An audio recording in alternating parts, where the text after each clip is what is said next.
Good afternoon student. मागच्या तासाला आपण सार्वजनिक आयव्ययाची व्याप्ती म्हणजेच स्कोप ऑफ पब्लिक फिनान्स या संदर्भात माहिती पाहत होतो आणि सार्वजनिक आयव्ययाची व्याप्ती स्पष्ट करणारे 3 घटक आपण अभ्यासले होते. त्यामध्ये 1 नंबर होता पब्लिक इन्कम किंवा सार्वजनिक उत्पन्न. दुसरा घटक होता सार्वजनिक खर्च आणि तिसरा घटक पाहिला होता सार्वजनिक कर्ज.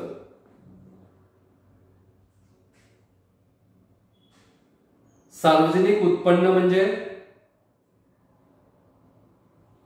सरकारला विविध स्रोताद्वारे मिळणारे एकूण उत्पन्न म्हणजे सार्वजनिक उत्पन्न. या अनुषंगाने आपल्याला सार्वजनिक उत्पन्नाच्या संदर्भातील जे मार्ग आहेत, त्या साधनांचा वापर असेल, परिणाम असतील, कर असतील, कराचे प्रकार असतील, कराची तत्वे असतील, कराचे परिणाम असतील किंवा कर विषयक धोरण असेल, या संपूर्ण घटकांचा अभ्यास सार्वजनिक आयव्ययामध्ये करावा. त्यानंतर दुसरा घटक आपण पाहिला होता सार्वजनिक खर्च. सार्वजनिक खर्च म्हणजे काय? तर सरकार विविध बाबीवर जे खर्च करते त्या खर्चाला सार्वजनिक खर्च असे म्हणतात.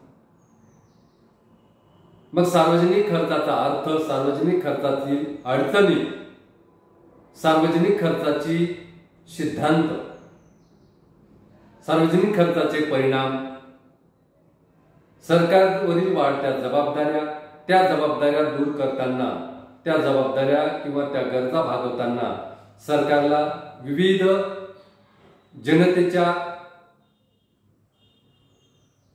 कल्याणाच्या बाबी त्या ठिकाणी पूर्ण कराव्या लागतात. मग गरिबी दूर करणे असेल, विषमता दूर करणे असते, या अनुषंगाने सार्वजनिक खर्च करावा लागतो. म्हणून या सर्व घटकांचा अभ्यास आपल्याला सार्वजनिक आयव्ययामध्ये करावा लागतो. त्यानंतर सार्वजनिक कर्ज हा तिसरा पॉइंट आपण पाहिला होता, तिसरा घटक पाहिला होता. तर सार्वजनिक कर्जामध्ये त्या ठिकाणी सार्वजनिक कर्ज म्हणजे काय, सार्वजनिक कर्ज का घ्यावं लागतं, सार्वजनिक कर्ज घेण्याचे स्रोत कोणते आहेत, त्या स्रोतापासून सार्वजनिक कर्ज घेतल्यानंतर त्याचे परिणाम काय होतात, सार्वजनिक कर्ज घेण्याचे उद्देश काय आहे, सार्वजनिक कर्जाची परतफेड कशी केली जाते, सार्वजनिक कर्जाचे परिणाम काय होतात,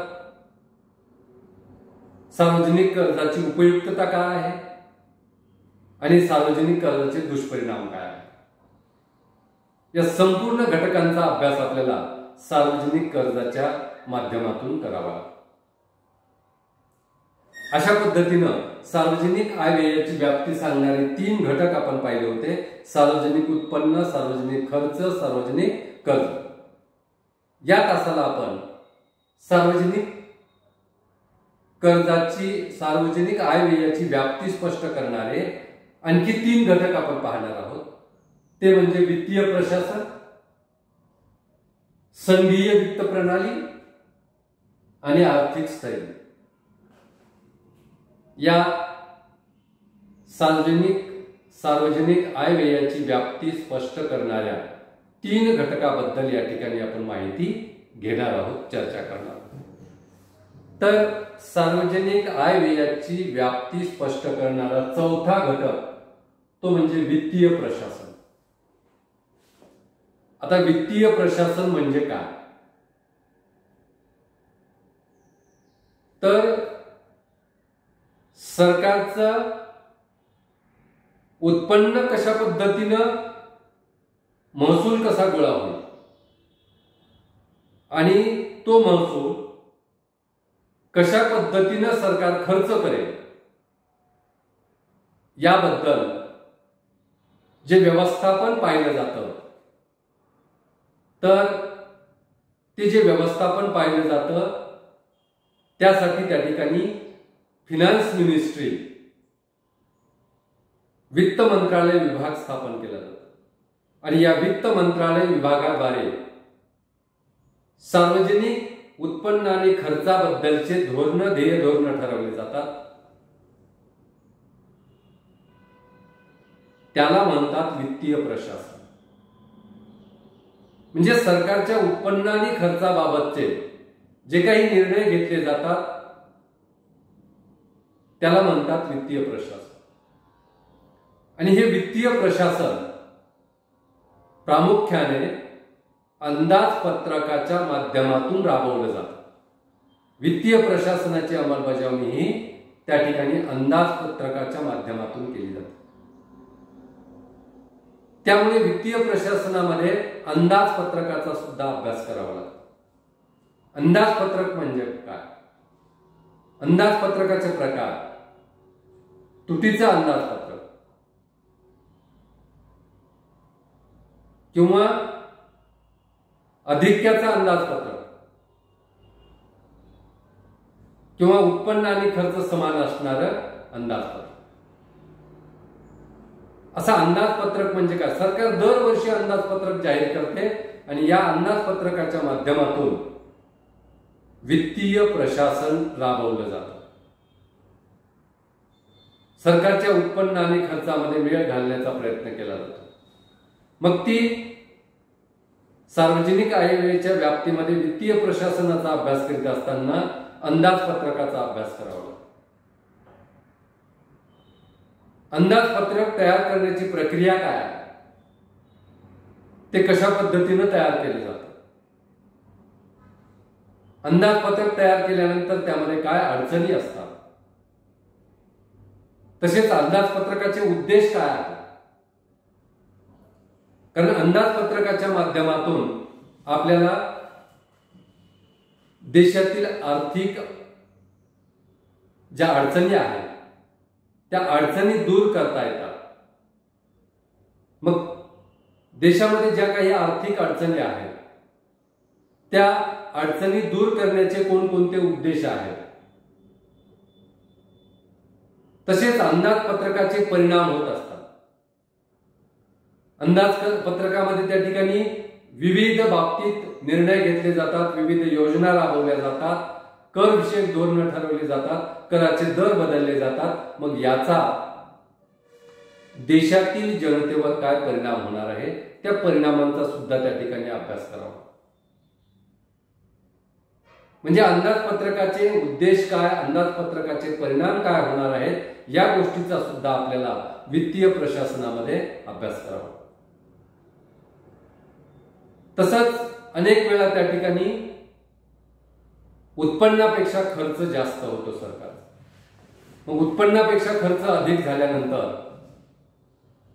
तुटीचा अर्थभरणा करावा लागतो, तुटीचं अर्थप्रबंधन करावं लागतं. मग ते तुटीचं अर्थप्रबंधन कशा पद्धतीनं करावयाचं, किती तुटीचं अर्थप्रबंधन करावयाचं, त्याचे परिणाम काय होतील, अधिक तुटीचं अर्थप्रबंधन केलं तर त्याचे काय परिणाम होतील आणि तुटीचं अर्थप्रबंधन कमी केलं तर त्याचे काय परिणाम होतील, याचा संपूर्ण अभ्यास आपल्याला वित्तीय प्रशासनामध्ये करावा लागतो. म्हणून सार्वजनिक आय व्ययाची व्याप्ती सांगत असताना वित्तीय प्रशासन सार्वजनिक आय व्ययाची व्याप्ती सांगणारा एक महत्वाचा घटक आहे. त्यानंतर संघीय वित्त प्रणाली, सार्वजनिक आय व्ययाची व्याप्ती स्पष्ट करणारा जो पाचवा घटक आहे तो म्हणजे संघीय वित्त प्रणाली, फेडरल फिनान्स. आज जगातील जवळपास सर्वच देशांनी संघीय वित्त प्रणालीचा स्वीकार केलेला आणि भारतामध्ये सुद्धा संघ राज्य पद्धती स्वीकारलेली आहे. मग संघ राज्य पद्धती स्वीकारल्यानंतर त्यासाठी पूरक अशी वित्त व्यवस्था स्वीकारावी लागते. संघ राज्य पद्धतीला पूरक अशी वित्तीय व्यवस्था निर्माण करावी लागते. मग ही पूरक वित्त व्यवस्था निर्माण करीत असताना केंद्र आणि राज्यामधले संबंध कसे आहेत, केंद्र आणि राज्यामध्ये आर्थिक संबंध कसे असतील, तसेच मग सरकारला उत्पन्न मिळवून देणाऱ्या वित्तीय साधनांची विभागणी करावी.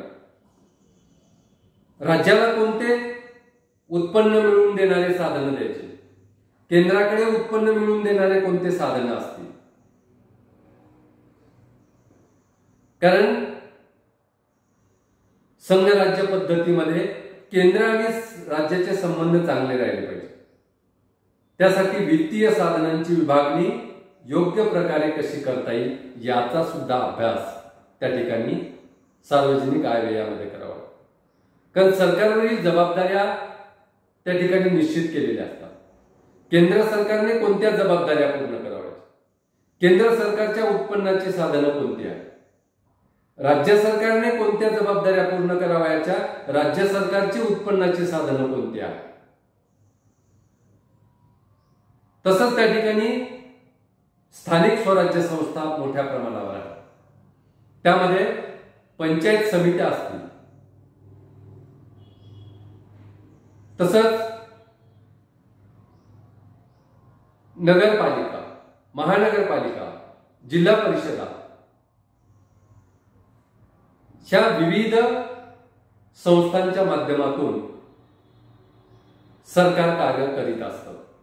मग या ठिकाणी स्थानिक स्वराज्य संस्था ज्या आहेत, पंचायत समित्या असतील, नगरपालिका असतील, महानगरपालिका असतील, जिल्हा परिषदा असतील, जिल्हा परिषदा असतील, यांच्या माध्यमातून त्या ठिकाणी वेगवेगळ्या जबाबदाऱ्या सरकार पार पाडित असतं. आणि ह्या जबाबदाऱ्या पार पाडित असताना त्यांना उत्पन्नाची साधनं सुद्धा द्यावी लागतात. आणि त्यापासून त्याला उत्पन्न किती मिळतं.